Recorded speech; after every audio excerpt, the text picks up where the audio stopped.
Saudaraku seiman, tema kita pada kesempatan ini adalah sebuah tema yang merupakan dakwah seluruh Nabi dan Rasul. Bahkan dakwah semua da'i, semua ulama akan menyampaikan yaitu dakwah tauhid. Dan tauhid adalah jalan keselamatan. Saudaraku seiman,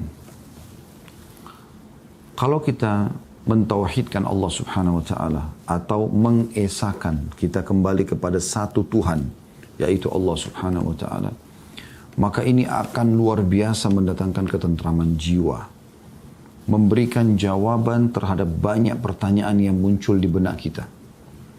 Ketentraman jiwa dari sisi dan jawaban terhadap banyak pertanyaan di sisi yang lain. Maksudnya, pada saat kita mengangkat kepala kita ke langit, akan banyak sekali pertanyaan. Siapa yang menciptakan awan? Dan siapa yang memindahkannya? Siapa yang mengubah warnanya dari terang putih seperti kapas berubah menjadi mendung gelap dan berisikan air? Apakah begitu saja terjadi? Air hujan yang turun dari awan itu, siapa yang mengatur kadarnya? Setiap butirannya. Dan siapa yang mengatur posisi jatuhnya? Begitu juga siapa yang mengatur waktu dia mulai turun hujan dan waktu dia berhenti. Secara akal manusia, kalau kita menggunakan akal sehat, kita tidak mungkin ini terjadi tanpa ada yang mengaturnya. Sebagaimana nggak mungkin ada air tumpah tanpa ada yang menumpahkannya. Itu juga pertanyaan yang muncul dan bisa menenteramkan jiwa kalau jawabannya benar. Bintang-bintang yang miliaran jumlahnya, gemerlapan di langit, bahkan kita tidak asing dengan ilmu pengetahuan alam. Bagaimana miliaran jumlah bintang-bintang di langit sana, miliaran jumlahnya, banyak sekali, dan tidak terhingga lagi, ya, sangat banyak. Kemudian juga bagaimana matahari yang sangat terang dan kita rasakan teriknya. Siapa yang membuatnya terbit dengan matahari, cahaya masih lembut di pagi hari, kemudian mulai memanas sampai ada manfaat-manfaat bagi kesehatan manusia, ya. Kemudian bisa kita beraktivitas dan tidak ada yang bisa mengalahkan terangnya cahaya matahari tersebut. Di malam hari kita menggunakan lampu seterang apapun tidak akan seterang kalau kita menggunakan cahaya matahari di siang hari. Kemudian juga bulan di malam hari dan kita jadikan sebagai perhitungan pertanggalan kita. Kemudian burung-burung yang berterbangan, pergantian siang malam. Siapa yang mengatur semua ini? Itu baru yang terjangkau dengan mata. Yang tidak terjangkau dengan mata sangat banyak di langit sana. Itu Anda simpan dulu di benak Anda. Sekarang di bumi. Pada saat kita lihat apapun di bumi ini yang terjangkau oleh mata kita. Misal contoh kita diri kita sendiri manusia. Siapa yang menata bulu alis kita ini? Seperti ini bentuknya. Siapa yang menancapkannya sehingga muncul di kulit itu? Kita sendiri manusia, bahkan kalau kita sudah mencabut satu bulu alis kita, walaupun ini tidak boleh secara syar'i, tapi kalau kita cabut, kita tidak bisa menancapkannya kembali. Rambut yang gugur dari kepala kita nggak bisa menancapkannya kembali. Kecuali mungkin orang kalau menggunakan operasi penanaman rambut. Kita bicara sekarang normalnya, idealnya. Nggak bisa. Siapa yang membuat bola mata dengan urat-urat sarafnya sehingga bisa menangkap cahaya dan memantulkan? Siapa yang membuat hidung dengan bentuk seperti ini bisa membedakan mana bau wangi, bau busuk dalam waktu yang seketika? Kita hirup, oh ini wangi, oh ini bau busuk. Siapa yang menciptakan lidah yang bisa membedakan asin, manis, asam waktu seketika? Siapa yang menata begitu indahnya kedua belah bibir ini? Sehingga satu sama lain saling membantu. Siapa yang menciptakan kuping kita? Yang dengannya kita bisa mendengar. Dengan gendang kecil saja di dalam. Siapa yang menata gigi kita ini? dan memiliki fungsi masing-masing. Ada taring ya, dan segala jenis gigi dengan istilahnya. Siapa yang membuat kedua telapak tangan kita ini? Dan menata begitu rapi, ini ibu jari, ini jari telunjuk, ini jari tengah, ini jari manis, ini jari kelingking. Dengan ukuran yang berbeda-beda. Siapa yang membuat semua ini? Siapa yang membuat semua ini? Dengan warnanya, ya, dengan fungsinya. Kalau kita pakai akal sehat kita, ini hanya tulang diselimuti dengan sedikit otot dan urat-urat lalu kulit. Tapi dengan kita menyatukan jari-jari kita ini, kita bisa mengangkat sebuah kresek yang mungkin beratnya sampai 10-20 kilo. Bahkan para atlet binaragawan bisa mengangkat sampai sekian ratus kilo. Dimulai dari kekuatan tangannya. Belum kita bicara organ lain dalam tubuh kita, di dalam tubuh yang banyak sekali sel-sel, urat-urat, jantung, liver, usus, perut kita dari luar, kemaluan, kaki dengan jari-jarinya dan segala macam. Belum lagi kalau kita bicara eksternal kita. Ini kita belum bicara sistem pertahanan, sistem pencernaan dan segala macam. Kalau kita lihat sekitar kita sama manusia, ini ada bule, ada orang hitam di Afrika, ada orang Asia, masing-masing punya bentuk mata, warna rambut, warna kulit, bahasa. Semua ini luar biasa gitu. Depan mata kita bisa kita lihat. Begitu juga dengan hewan-hewan. Dari serangga yang kecil, semut, dan semua jenis serangga. Kemudian mulai membesar, mungkin ayam, kelinci, mulai lebih besar kambing, rusa, lebih besar lagi sapi, kerbau, badak, dan seterusnya. Lebih besar lagi jerapah, gajah, lebih tinggi. Dari semut yang kecil sampai gajah. Warnanya, karakternya, sistem-sistem yang ada dalam tubuhnya, pertahanan, pencernaan, dan segala macam. Tumbuh-tumbuhan. Semua tumbuh-tumbuhan. Dari yang buah-buahan, sayuran, gitu kan. Kemudian, apalagi, ya. Yang lain-lain. Pohon hias, dan seterusnya. Pohon dari rumput yang kecil sampai beringin yang besar. Siapa yang menata anggur di tangkainya itu, saudaraku seiman? Yang memberikan warna seperti itu. Kulitnya lembut seperti itu. Rasanya seperti itu. Pisang, siapa yang menatanya di tangkainya itu? Dengan warna kuning yang indah seperti itu. Dengan lembutnya isinya, manisnya. Dan manfaat-manfaat yang dapat diserap oleh tubuh manusia pada saat mengkonsumsinya. Apel, warna merahnya begitu indah. Hijaunya begitu indah. Semua jenis buah-buahan Anda munculkan di benak Anda sendiri. Anda akan terheran-heran melihat bagaimana buah-buahan ini terus saja ada dan memiliki masing-masing ciri khas. Kemudian juga benda-benda di sekitar kita seperti air, api, batu, udara yang kita bisa rasakan. Semua itu teman-teman. Juga di kedalaman lautan ya. Kedalaman lautan misalnya ikan-ikan, udang, cumi, apalah, ubur-ubur dan seterusnya. Semua itu yang dapat dijangkau oleh mata kita. Dan yang tidak dapat dijangkau oleh mata kita, mungkin para ilmuwan belum menemukannya misalnya, sehingga kita orang awam masih belum bisa melihat dan mengetahui. Sederhana teman-teman sekalian. Dari mana semuanya itu? Ada begitu saja kah seperti yang dikatakan oleh para orang ateis? Atau ada penciptanya? Mentauhidkan Allah dengan mengikrarkan la ilaha illallah, la ma'buda bihaqqin illallah, tidak ada Tuhan yang berhak disembah kecuali Allah. Tuhan artinya pencipta, pemilik, ya, yang menghidupkan, yang memandikan, yang mengadakan, yang menghilangkan. Tidak ada kecuali Allah. Ini akan membuat ketentraman yang luar biasa dalam diri kita. Ketentraman yang tidak bisa dinilai dengan apapun. Sangat luar biasa ketentraman ini.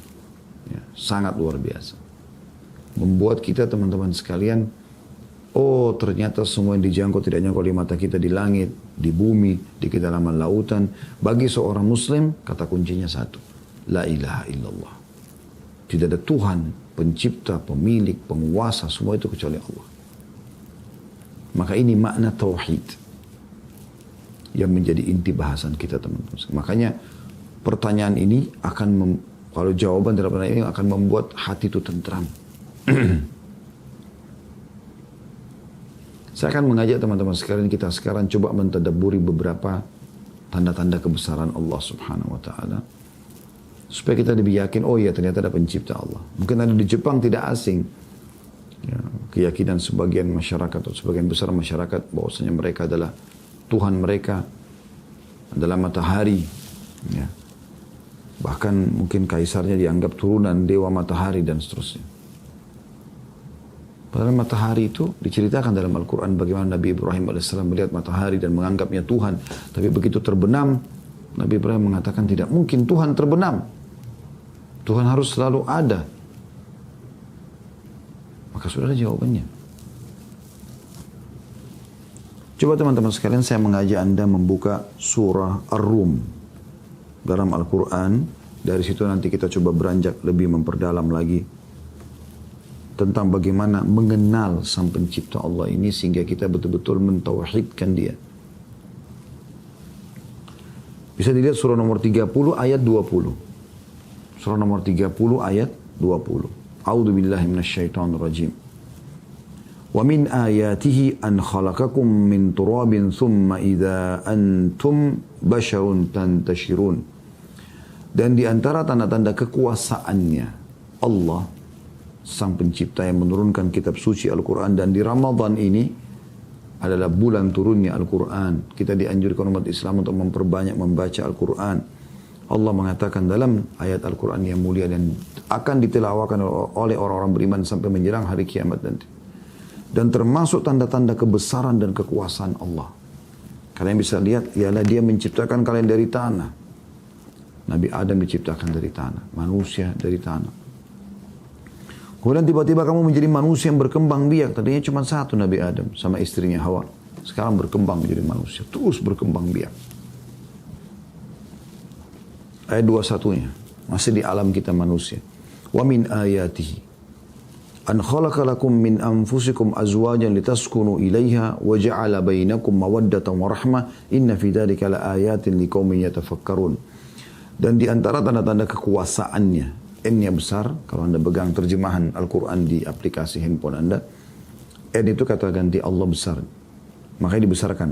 Dan di antara tanda-tanda kekuasaannya ialah dia, D-nya besar juga kata ganti Allah, menciptakan untukmu istri dari jenismu sendiri. Kita laki-laki jadi cenderung sama perempuan, perempuan cenderung sama laki-laki, dan kecenderungan kita apa? Manusia. Kecuali orang yang rusak fitrahnya, bahwa dia cenderung kepada hewan, kepada syaitan, jin, dan seterusnya. Supaya kamu cenderung, bagi kita yang mengikuti acara yang sudah berumah tangga tahu masalahnya, kita cenderung pada pasangan kita. Karena ingin ngobrol sama-sama, makan sama-sama, biologis, ya. Dan merasa tentram kepadanya. Dan dijadikannya di antaramu rasa kasih dan sayang. Sesungguhnya pada demikian itu benar-benar terdapat tanda-tanda bagi kaum yang mau berfikir. Siapa yang memunculkan rasa suka itu? Kenapa kita cenderung? Kita menikah, minta baik-baik sama orang tuanya. Kemudian terjadilah populasi manusia. Ini ada satu sistem di situ. Ayat 22-nya, wa min ayatihi khalqus samawati wal ardi wa ikhtilafu alsinatikum wa alwanikum inna fi dzalika laayatin lil alimin. Dan di antara tanda-tanda kekuasaannya ialah ia menciptakan langit dan bumi. Menciptakan dari tidak ada menjadi ada. Langit dan bumi, semuanya. Dan berlainan bahasamu. Kita bahasa Indonesia, mungkin di Jepang orang bahasa Jepang, di Amerika, di Australia, di Eropa bahasa Inggris, dan seterusnya. Dan juga warna kulitmu. Ada yang putih sekali, ada yang kuning, ada yang sawo matang, ada yang hitam, ada yang pekat sekali hitamnya.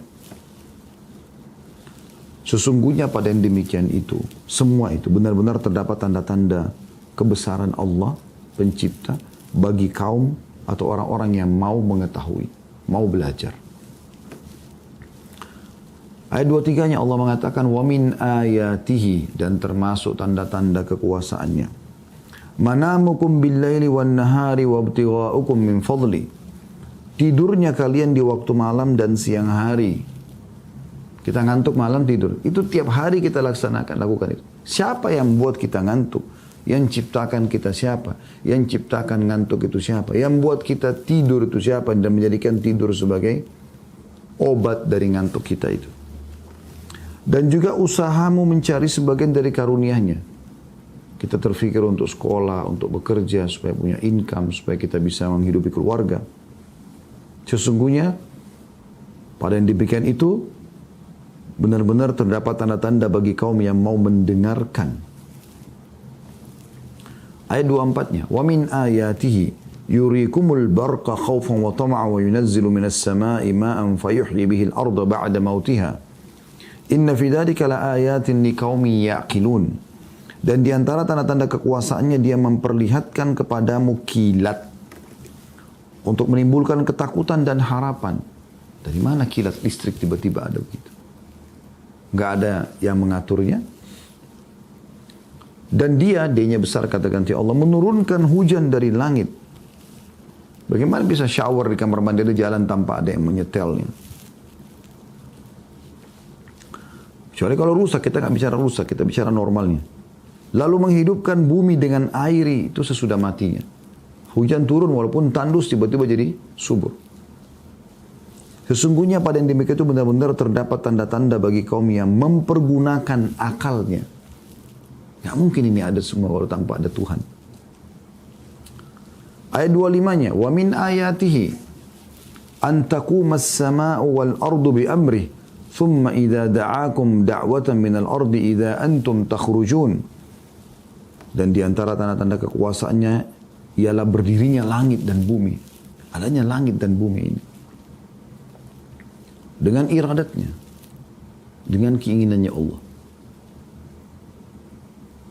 Yang mengatur pergantian siang malam. Mengatur banyaknya awan, kadar air hujan yang turun. Dan seterusnya. Kemudian apabila dia Allah memanggil kamu sekali panggil dari bumi. Seketika itu kamu keluar dari kubur. Nanti di hari kiamat, hari kebangkitan. Lalu Allah mengatakan di ayat 26-nya. Walahu man fis samawati wal ard. Kullun lahu qanitun. Dan kepunyaannya lah, N-nya besar, kepunyaannya. N-nya besar kata ganti Allah. Siapa saja yang ada di langit dan di bumi, semuanya hanya kepadanya tunduk. Jadi yang tidak tunduk sama Allah ini teman-teman, hanya segelintir dari manusia dan jin saja. Yang tidak mengenal Tuhannya. Selebihnya semua kenal Tuhannya. Semua selain manusia dan jin yang membangkang ini mengenal Allah subhanahu wa ta'ala. Mereka bertasbih kepada Allah. Dalam ayat lain Allah mengatakan, walakin la tafqahuna tasbihum. Tapi kalian tidak mengerti bagaimana tasbih mereka. Di manusia pun, yang mengaku agama profetis ya, mengikuti ajaran dari langit, Yahudi, Nasrani dan Muslim, ini kalau digabungkan jumlahnya mereka, itu sekitar 80 atau 90% dari penduduk muka bumi ini. Populasi manusia 7,5 miliar sekarang ini, itu 6 miliar lebih adalah orang-orang yang meyakini Tuhan Allah. Selebihnya saja yang penyembah berhala, ateis dan segala macam. Semuanya tunduk kepada Allah, kata Allah SWT. Mengikuti sistem. Kemudian ayat 27 Allah mengatakan wa huwa alladhi yabda'ul khalqa thumma yu'iduhu wa huwa ahwanu 'alayhi wa lahul mathalul 'ala fis samawati wal ard wa huwal 'azizul hakim. Dan dialah yang menciptakan manusia dari permulaan kemudian mengembalikan atau menghidupkannya kembali. Dan menghidupkan kembali adalah lebih mudah baginya, lebih mudah baginya, ya.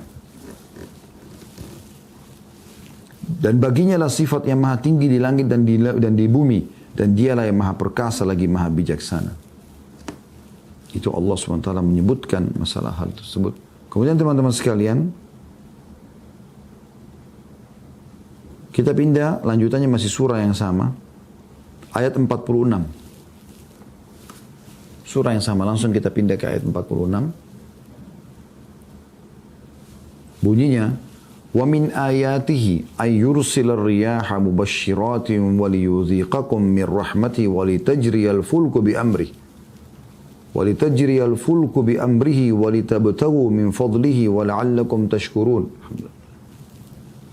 Artinya, dan di antara tanda-tanda kekuasaannya adalah bahwa Dia, Allah, mengirimkan angin sebagai pembawa berita gembira. Dengan adanya hembusan angin, berarti ada mau hujan atau memang angin segar kita hirup, kita merasa diterpa angin itu sesuatu yang indah, yang nyaman. Untuk merasakan kepadamu sebagian dari rahmatnya, turunnya hujan. Dan supaya kapal dengan angin itu dapat berlayar dengan perintahnya. Dan juga supaya kamu mencari atau dapat mencari karunia-Nya. Mudah-mudahan kamu bersyukur. Alhamdulillah. Jadi Allah ingatkan itu. Lalu ayat 47-nya Allah mengatakan, وَلَقَدْ أَرْسَلْنَا مِنْ قَبْلِكَ رُسُلًا إِلَىٰ قَوْمِهِمْ فَجَاءُهُمْ بِالْبَيِّنَاتِ فَانْتَقَمْنَا مِنَ الَّذِينَ أَجْرَمُوا وَكَانَ حَقًّا عَلَيْنَا نَصْرُ الْمُؤْمِنِينَ. Dan sungguhnya kami telah mengutus sebelum kamu, hai Muhammad, beberapa orang rasul kepada kaumnya. Jadi kau bukan orang baru, hai Muhammad. Mereka datang kepada mereka membawa keterangan-keterangan yang cukup. Pengenalan tentang Tuhannya Allah. Lalu kami melakukan pembalasan terhadap orang-orang yang berdosa. Dan kami binasakan seperti Namrud kaumnya Nabi Musa, Fir'aun kaumnya Nabi Musa, Namrud kaumnya Nabi Ibrahim alaihissalam, Fir'aun kaumnya Nabi Musa alaihissalam, kemudian kaum Lut alaihissalam, kaumnya Nabi Lut ya, kaumnya Nabi Shu'aib alaihissalam di Madian, kaum Ad, kaumnya Nabi Hud ya, Nabi Hud alaihissalam. Dan ini semua keterangan-keterangannya jelas. Dan Allah masih memperlihatkan kepada kita tempat-tempat di mana mereka dihukum itu. Lalu kami melakukan pembalasan terhadap orang-orang yang berdosa.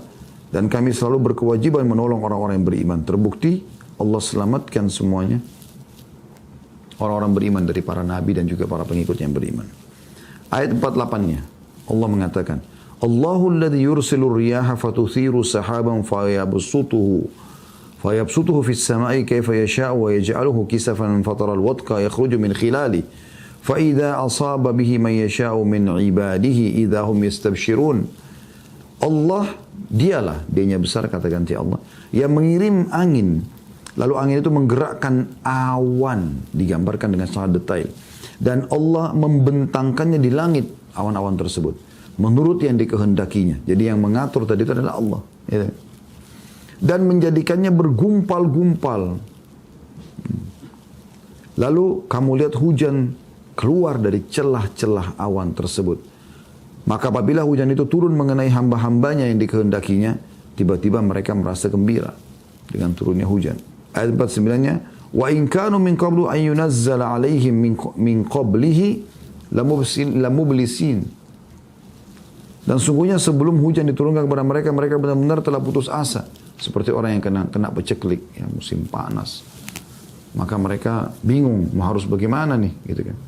Tapi begitu turun hujan, mereka seperti orang yang betul-betul merasakan luar biasa hujan. Bisa menyuburkan kembali tanaman-tanamannya, mengalirlah air di sungai-sungai mereka yang kering sehingga mereka bisa mandi, masak, minum dan seterusnya. Ayat 50-nya kata Allah, "Fanzur ila athari rahmatillahi kaifa yuhyil arda ba'da mautiha. Inna dzalika la muhyil mauta wa huwa ala kulli syai'in qadir." Maka perhatikan baik-baik bekas rahmat Allah, bagaimana Allah menghidupkan bumi yang sudah mati. Sesungguhnya Tuhan yang berkuasa seperti demikian, benar-benar berkuasa menghidupkan orang-orang yang telah mati, dan Dia maha kuasa atas segala sesuatu. Terus saja Allah subhanahu wa ta'ala mengingatkan kepada kita. Kita lihat ayat 54-nya, pindah ke ayat 54 lagi. Saya pilih inti-intinya.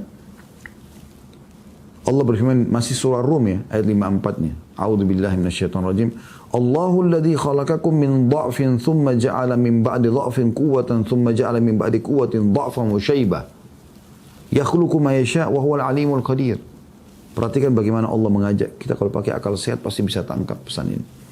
Dialah Allah, dialah, D-nya besar kata ganti Allah, yang menciptakan kamu dari keadaan lemah, bayi. Bahkan belum bisa melihat awal lahir, belum bisa bicara. Masih diurus. Ada yang makankan, minumkan. Ibu kita sibuk memberikan ASI, ayah kita mencari nafkah. Yang membuat sistem ada ayah dan ibu kita ini. Kita lahir semua sudah ada. Oksigen sudah ada, cahaya sudah ada, semua ada fasilitas. Bahkan semua orang tua umumnya yang normal memanjakan anak-anak mereka. Supaya populasi manusia jalan. Siapa yang membuat sistem ini? Dia menciptakan kamu dalam keadaan lemah, tidak tahu apa-apa. Jalan pun belum bisa. Kemudian dia Allah menjadikan kamu sesudah keadaan lemah itu menjadi kuat. Mulai remaja, anak-anak mulai bisa lari, mulai bisa bicara, mulai bisa berpikir, mulai bisa membantah. Sampai akhirnya menjadi remaja, dewasa, dan mengejar prestasi dunianya. Kemudian dianya besar, menjadikan kamu sesudah kuat itu lemah kembali dan beruban, tua. Itu Allah yang buat itu keriput, mulai beruban, Allah semua yang buat. Dia menciptakan apa yang dikehendakinya dan dia maha mengetahui, lagi maha kuasa. Jadi terus saja Allah subhanahu wa ta'ala memberikan kepada kita banyak pembuktian tentang dia pencipta. Dan ini yang saya bilang teman-teman sekalian, bagaimana kita jadi lebih tenang, kita lebih jadi tahu, oh ternyata dengan faham ada tauhid, ada Allah, ada Tuhan satu, kita jadi tahu ada pencipta kita, semua ini diciptakan oleh Allah SWT. Lalu kemudian apa yang setelah itu kita terjadi, kita tunduk pada Allah. Kita jadi mengerjakan apa yang diperintahkan dan kita meninggalkan apa yang dilarang. Termasuk Ramadan sekarang Anda melakukan, kan Anda tahu Anda punya Tuhan. Lalu Anda ikutin peraturan kewajiban agama sang pencipta Allah. Anda bisa buka juga surah Al-An'am, surah nomor 6. Ayat 1, saya mulai dari ayat 1. A'udzubillahi minasyaitonirrajim. Alhamdulillahilladzi khalaqas samawati wal arda wa ja'ala adh-dhulumati wan nur. Tsumma alladziina kafaru bi rabbihim ya'dilun. Segala puji bagi Allah yang telah menciptakan langit dan bumi. Jadi ini semua ini jawabannya sederhana. Yang ada atau yang terjangkau tidak terjangkau oleh mata Anda adalah Allah yang menciptakan langit dan bumi dan mengadakan gelap dan terang. Namun orang-orang kafir mempersekutukan sesuatu dengan Tuhan mereka.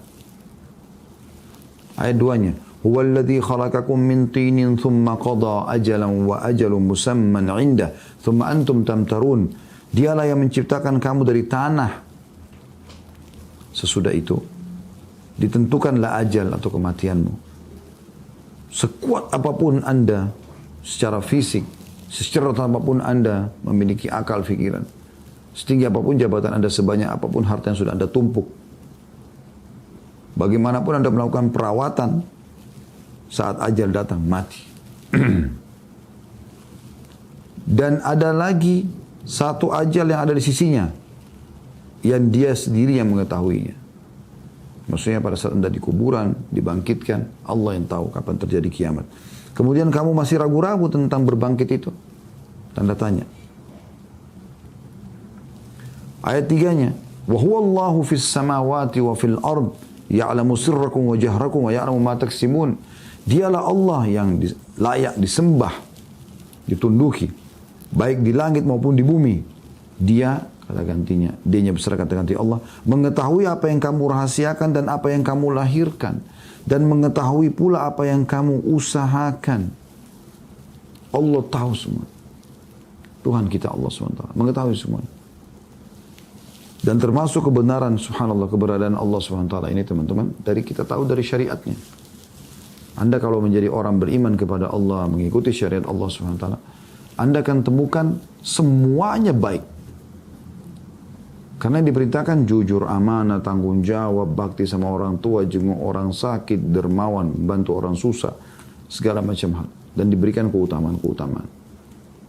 Manusia normal tahu itu adalah baik. Semua yang dilarang dalam agama, seperti misalnya dusta, mencuri, memukul, menggunjing, memfitnah, dilarang. Dan diberikan ancaman-ancaman yang berat. Semua tujuannya agar manusia menyadari kalau yang disyariatkan Allah adalah benar dan dia punya pencipta. Kita lahir di muka bumi ini semuanya sudah ada. Dari mana ini semua? Di studio kami ini tidak mungkin teman-teman ada kalender di sini, ada bendera di sini, ada layar handphone Anda bisa lihat di sini, ada papan nama saya di sini, ada buku. Segala macam, ada lampu yang menerangi sekarang. Ada AC yang menyala sehingga dirasakan. Nggak mungkin ini semua ada kalau tidak ada yang setting atau mengaturnya kan. Masa bisa ada bendera sini tanpa ada yang menaruh? Masa bisa di sini ada kalender tanpa ada yang menaruh? Nggak mungkin. Bahkan ini semua ada yang desain, dibuat. Ada yang menjahitnya ini ada yang menulisnya dan seterusnya. Begitu juga dengan alam semesta ini. Pasti ada penciptanya. Nah, cuma kebahagiaan buat kita mentauhidkan pengisah itu. Tidak ada Tuhan selain Allah subhanahu wa ta'ala. Dan kalau kita mau kaji ayat-ayat ini banyak sekali teman-teman sekalian. Banyak sekali. Allah menjelaskan teman-teman sekalian. Agar kita lebih tenang dalam surah Al-Anbiya ayat 22 ya. Anda bisa baca ini atau lihat Al-Anbiya ayat 22. A'udzu billahi minasyaitonir rajim. Lau kana fihi ma alihatun illallahu lafasadata fa subhanallahi rabbil arsy amma yasifun. Kalau seandainya sekiranya ada di langit dan di bumi Tuhan-Tuhan selain Allah, niscaya hancurlah keduanya. Maka maha suci Allah mempunyai arsy dari apa yang mereka sifatkan. Kalau seandainya ada Tuhan selain Allah yang mengurus, yang menciptakan langit dan bumi, maka akan hancur semua. Karena mereka akan membawa masing-masing ciptaannya. Jadi memang tidak ada Allah subhanahu wa ta'ala. Tidak ada Tuhan kecuali Allah subhanahu wa ta'ala. Dan itu Anda selalu ucapkan di salat Anda. Membaca awal surah Al-Fatihah. Setelah Bismillahirrahmanirrahim dengan nama Tuhan Allah yang maha pengasih lagi maha penyayang. Anda mengatakan Alhamdulillahirabbil alamin. Segala puji bagi Tuhan. Rabb itu pencipta, pemilik, penguasa seluruh alam semesta ini. Anda ikrarkan itu. Juga di potongan iyyaka na'budu wa iyyaka nasta'in. Hanya kepadamu kami meminta, hanya kepadamu kami menyembah, hanya kepadamu kami meminta pertolongan. Itu pengikraran tauhid semuanya. Secara akal juga teman-teman sekalian, ya. Saya akan bacakan apa yang ditulis oleh Syekh Abu Bakar Jazair rahimahullah dalam buku beliau Minhajul Muslim. Secara akal Tuhan itu ada. Semua itu kalau kita yakini akan muncul ketenangan jiwa. Semua jenis pertanyaan akan terjawab. Dan akhirnya kita akan berada di satu rel perjalanan di muka bumi ini menuju kepada Tuhan kita itu. Secara akal kata beliau, adanya alam semesta dan makhluk yang beraneka ragam memberikan kesaksian akan wujud sang pencipta, yaitu Allah subhanahu wa ta'ala. Karena tidak ada seorang pun di alam raya ini yang mengklaim telah menciptakan alam raya ini beserta isi-isinya selain daripada Allah subhanahu wa ta'ala. Akal manusia pun menyatakan mustahil atau tidak mungkin adanya sesuatu tanpa ada sang pencipta yang mengadakan. Bahkan juga akan menyatakan mustahil akan adanya sesuatu yang sangat sederhana tanpa ada yang mengadakannya.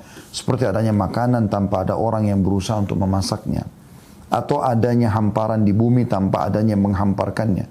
Maka bagaimana dengan alam raya yang luar biasa besarnya, yang terdiri dari langit dengan segala planet-planet yang dikandungnya. Matahari, bulan dan bintang-bintang, semuanya berbeda besar dan kecilnya, bentuk dan rupanya, dimensi-dimensinya dan pergerakannya. Bumi dengan segala apa yang ada di permukaannya seperti manusia, jin dan berbagai hewan dengan segala jenis dan spesiesnya, dan dengan segala perbedaan warna juga bahasa. Perbedaan pengetahuan dan pemahaman, karakteristik dan ciri, dan dengan segala apa yang dikandungnya seperti barang-barang tambang yang bermacam-macam warna dan kegunaannya, dengan segala sungai yang mengalir, daratan yang diliputi lautan dan samudra, semua serta dengan segala macam tumbuh-tumbuhan, pepohonan yang beraneka ragam buah-buahannya, yang berbeda-beda pula macam dan jenisnya, rasa dan baunya, kekhususan dan kegunaannya. Sebagaimana tadi sudah kita jelaskan itu ya. Kemudian yang kedua kata beliau, secara akli, adanya firman Allah pada kita yang selalu kita bisa baca dan kita hayati, serta kita fahami maknanya, Al-Quran. Yang tadi sudah kita bacakan beberapa ayatnya. Itu baru beberapa ayat ya. Hampir seluruh ayat Al-Quran memperkenalkan dan membuktikan adanya wujud sang pencipta Allah. Kata beliau adanya firmannya, firman Allah, pada kita yang selalu kita baca dan kita hayati, serta kita fahami maknanya merupakan bukti atas wujud Allah. Karena sangat mustahil ada pembicaraan atau kalam, tanpa ada pembicaranya atau mutakallimnya. Atau adanya ucapan tanpa ada yang mengucapkannya. Jadi kalam atau firman Allah itu menunjukkan wujudnya. Apalagi firman-Nya itu mengandung ajaran yang paling kokoh dan sempurna yang pernah diketahui oleh manusia. Dan undang-undang atau aturan yang paling bijaksana yang merealisasikan berbagai kebaikan bagi umat manusia. Ia juga meliputi teori-teori ilmiah yang paling benar, serta meliputi berbagai masalah gaibiyah atau sesuatu yang gaib yang tidak nampak, dan peristiwa-peristiwa bersejarah. Dan di dalam semua hal itu sangat tepat dan benar.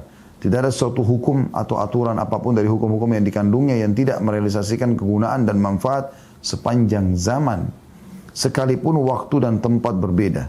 Tidak ada satu teori pun dari teori-teori yang ada di dalamnya yang kadaluarsa, dan tidak ada satu masalah gaib pun yang tidak terbukti dari perkara-perkara gaibiyah yang diberitakannya.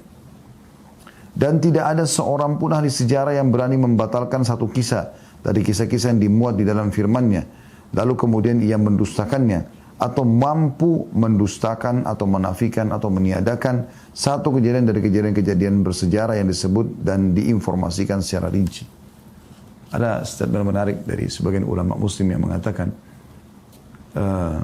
dengan hikmah Allah yang selalu sibuk, ya, yang selalu mengurus dan mengadakan penelitian di langit dan di bumi, itu umumnya orang ateis.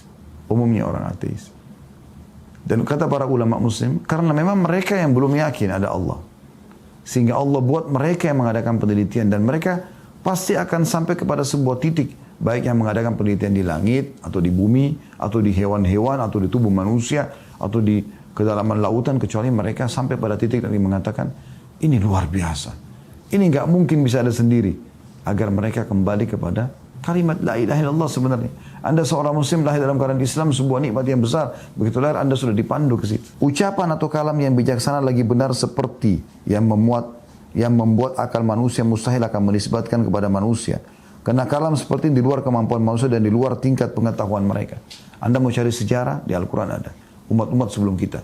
Saya pernah menonton sebuah cuplikan, ada beberapa mahasiswa di Inggris mengadakan penelitian tentang kaum Lut, bagaimana mereka disiksa oleh Allah Subhanahu wa taala, dan digambarkan di situ mereka akan menelusuri kitab Taurat, Perjanjian Lama, Perjanjian Baru, Injil. Mereka lalu Al-Quran, mereka temukan Al-Quran yang sangat detail menceritakan masalah itu. Dan mereka menangkap secara ilmiah benar itu terjadi. Karena ada gunung-gunung yang terbalik dan segala macam. Memang ini terjadi dengan gempa yang sangat besar. Dan Allah gambarkan dalam Al-Quran. Kisah umat-umat sebelum kita sudah ceritakan. Dan orang beriman ini luar biasa. Satu paket dia sudah tahu. Begitu dia lahir, kalau dia belajar Al-Quran dan Sunnah Nabi SAW, dia akan tahu manusia pertama siapa, namanya Nabi Adam. Namanya Adam diciptakan bagaimana dari tanah, kemudian Allah suruh malaikat sujud, kemudian iblis menolak, kemudian Nabi Adam masukkan dalam surga. Cerita panjang sampai turun ke muka bumi, lalu turun-temurun, lalu Allah utus ya nabi-nabi setelah Nabi Adam yang membawa syariat Allah Subhanahu wa taala. Terus saja gitu kan, sampai akhirnya semua yang kita butuhkan dari halal dan haram, makanan, minuman, pergaulan, pendapatan, sampai proses kematian. Bagaimana kuburan yang mungkin dilihat secara kasat mata cuma batu nisan dan tanah, ada kehidupan di sana, sampai hari kebangkitan, dan sampai surga dan neraka. Surga dan neraka secara detail digambarkan. Itu luar biasa gitu. Maka kata beliau, maka apabila sudah tidak mungkin lagi dikatakan bahwa firman Allah atau Al-Quran adalah ucapan manusia, maka itu adalah pasti ucapan atau firman sang pencipta Allah. Yang terakhir teman-teman sekalian adalah pernyataan beliau yang menarik dari dalil akli, adanya sistem yang teratur rapi seperti ini yang tercermin pada sunnah kauniyah atau sunnatullah di dalam penciptaan, pembentukan, pertumbuhan dan pengembangan bagi seluruh makhluk hidup yang ada di alam semesta. Sesungguhnya semuanya patuh dan tunduk kepada sunnatullah, tidak dapat keluar darinya bagaimanapun jua. Kayak kita misalnya manusia, tidak bisa kita tolak, harus kalau malam datang ya sudah, nggak ada yang bisa nolak, nggak ada yang bisa ubah. Siang kalau datang nggak ada yang bisa ubah. Bahkan di tubuh kita sendiri, kita nggak bisa alih fungsikan mata yang tadinya fungsinya melihat menjadi mendengar, misalnya telinga yang tadinya mendengar kita gunakan untuk makan, nggak bisa. Harus begitu fungsinya. Ini jelas berarti ada yang mengaturnya. Gitu. Nggak bisa kita alih fungsi, nggak bisa kita gunakan mulut kita untuk melihat, nggak bisa. Mau diacak seperti apapun tidak akan mungkin bisa beralih fungsi. Dan jumlahnya sudah begini, posturnya sudah begini. Sesungguhnya semua patuh dan tunduk kepada sunnatullah tidak dapat keluar darinya bagaimanapun jua. Sebagai contoh dalam manusia ini diciptakan bermula dari sperma yang terletak dalam rahim, kemudian melalui beberapa fase yang sangat ajaib di mana tidak ada seorang pun selain Allah yang ikut campur di situ. Saya sama semua teman laki-laki cuma punya sperma. Kaum wanita akhwat kita cuma punya sel telur. Bertemulah. Kita mau bagaimanapun tidak bisa kita campur tangan di situ. Kalau Allah pencipta mau jadi. Kalau enggak akan terjadi. Ada orang yang sudah 10 tahun berumah tangga, 10 tahun biologis, tapi tidak pernah jadi anak. Ada orang yang baru menikah sudah jadi anak. Kuasa Allah SWT. Gitu kan? Dan tidak ada campur tangan kita di situ. Manusia itu tiba-tiba berbentuk sperma sama sel telur ketemu, kemudian berbentuk menjadi gumpalan darah, daging dan terpecah sampai sebagaimana sudah kita tahu proses manusia, terbentuk tengkoraknya terus matanya terus sampai ke seluruh tubuhnya. Keajaiban yang luar biasa gitu. Tidak ada campur tangan kita di situ. Bahkan kita tidak bisa memilih. Saya mau anak laki-laki atau anak perempuan. Kita tidak bisa milih. Saya mau matanya besar atau matanya kecil atau alisnya tebal atau hidungnya mancung. Tidak bisa kita milih. Ya udah, lahir begitu aja manusia itu. Kata beliau, melalui fase yang sangat ajaib di mana tidak ada seorang pun selain Allah yang ikut campur di situ. Lalu keluar darinya sebagai sosok manusia yang sempurna. Itu adalah dalam masa penciptaan dan pembentukannya. Demikian pula pertumbuhan dan perkembangannya dari bayi dan anak-anak hingga menjadi remaja, dewasa, terus menjadi memasuki fase tua. Sunnah umum yang terjadi pada manusia dan hewan seperti tersebut di atas juga berlaku pada pepohonan dan tumbuh-tumbuhan. Demikian pula langit dan benda-benda yang ada di dalamnya. Semuanya tunduk dan patuh kepada aturan dan sunnah yang telah ditetapkan kepadanya. Maksudnya peraturannya. Tidak pernah menyimpang darinya dan tidak pernah keluar dari jalurnya. Maka kalau saja terjadi penyimpangan atau sejumlah planet keluar dari garis edarnya, niscaya hancurlah alam semesta dan berakhirlah kehidupan ini. Ini logisnya. Oleh karena itu teman-teman sekalian, kita bertauhid. Kita mengisahkan Allah Subhanahu Wa Taala. Dan itu ada keutamaannya. Saya akan tutup dengan banyak sekali keutamaan bertauhid ini. Tapi insya Allah ada dalil-dalil yang luar biasa. Ya, yang disebutkan oleh Nabi SAW. Dalam hadis Bukhari Muslim. Kata Nabi SAW, فَإِنَّ اللَّهَ حَرَّمَ عَلَى النَّارِ مَنْ قَالَ لَا إِلَهَ إِلَّا اللَّهِ يَبْتَغِي بِذَلِكَ وَجْهَ اللَّهِ. Ketahuilah Allah akan mengharamkan kepada neraka dimasuki oleh orang yang mengucapkan la ilaha illallah, tidak ada Tuhan yang berhak disembah kecuali Allah, ya, karena mencari wajah Allah. Juga pernah dalam hadis Abu Sa'id Al-Khudri radhiyallahu anhu, dan hadis ini diriwayatkan Ibnu Hibban dan Al-Hakim, disahihkan juga oleh keduanya, bahwasanya Nabi SAW mengatakan, qala Musa ya Rabbi, allimni syai'an azkuruka wa ad'uka bihi. Kata Musa alaihissalam, wahai Tuhanku, ajarkan aku sesuatu yang bisa aku selalu mengingatmu dan berdoa dengannya kepadamu. Qala qul ya Musa la ilaha illallah. Maka Allah mengatakan, katakan hai Musa la ilaha illallah. Ikrarkan dengan lisanmu, renungi dengan fikiranmu, ya, resapi dengan hatimu. Tidak ada Tuhan yang berhak disembah kecuali Allah. Qala ya Rabbi kullu ibadika yaquluna hadha. Maka Musa pun mengatakan, semua hamba-Mu mengucapkan itu wahai Tuhanku. Qala ya Musa law anna as-samawati as-sab'a wa 'amirahunna, dalam tanda urung ghairi, wal aradina as-sab' fi kaffatin wa la ilaha illa fi kaffah malat bihinna la ilaha illallah.